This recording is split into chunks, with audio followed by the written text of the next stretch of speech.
Hi, my name is John Ramsey. I'm here at Sailing today, and we're going to run through some of the applications and how to use the JRE Test TVK Test Validation Kit. The kit comes in a standard size box with a high power signal source and a handheld spectrum analyzer and of course chargers to run it. It's all battery powered. I also brought along a typical test enclosure so that we can actually do a measurement and you can watch it and see how we do it and how you can use the test validation kit to find any leakage in a RF shielded environment. Inside the validation kit we have a high power signal source. The high power signal source generates a signal of plus 25 dBm, which is about a quarter of a watt at 2.45 gigahertz.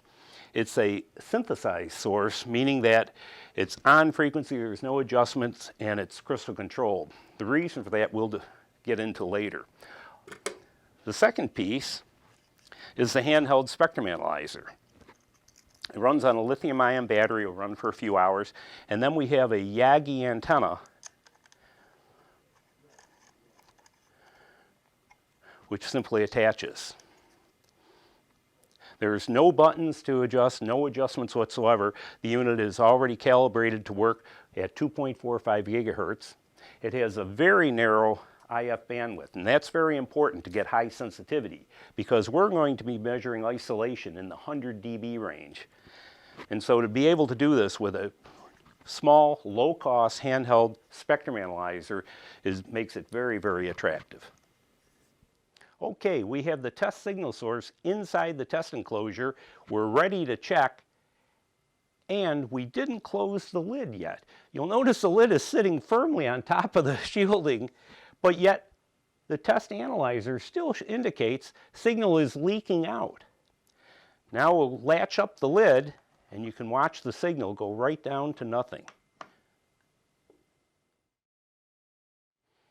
Okay, now with the test enclosure fully sealed, we can use the handheld spectrum analyzer to see any points of leakage. Now it's wise to remember that the spectrum analyzer can actually show us 100 dB of dynamic range. Even though it's a small size screen, nevertheless we can measure up to 100 dB of isolation. So the test enclosure is spec'd at about 80 dB, so we should see little pips in different areas where there is some leakage. Still well within specifications, but nevertheless we'll show you how this can be used to track down any leakage that one might find. The directional antenna, Yagi antenna, is run along all the seams. And this will indicate any leakage that is coming from the door area. In this instance right here, we can see that there's about minus 93.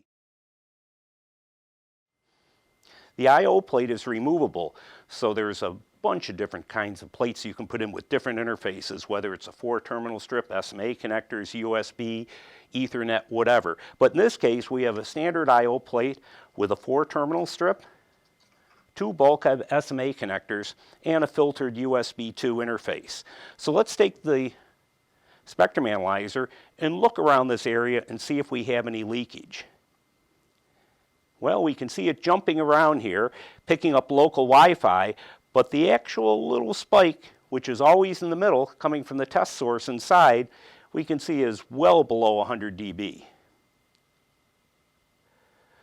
So this assures us that there's no leakage whatsoever coming from the I/O plate area and very low leakage coming from around the door seals.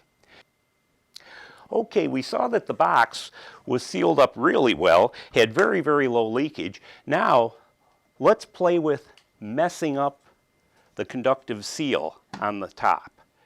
We'll unlatch it and take a simple business card, put that between the door and the seal. Now remember, before we measured about minus 93 dB of isolation. Now let's take a look at it. Holy cow, minus 63. A 20 dB difference in isolation shielding just by having this piece of paper in the seal. Now you may wonder why we have such robust interfaces to get in and out of the test enclosure? Well, we saw that how critical it was to have a good seal all the way around. We lost 20 dB of isolation just by having a piece of paper in here. Well, what some people have tried to do in the past is run wires in and out of the test enclosure, and they think just by closing it up and having the wire run through, they're still shielded. Let's take a look. Here we see leakage, minus 47 dB. We lost almost 40 dB of isolation just by having this piece of wire, small little speaker wire, going through the door. So everything that goes in and out of the test enclosure must be suitably shielded, or else you're going to notice this.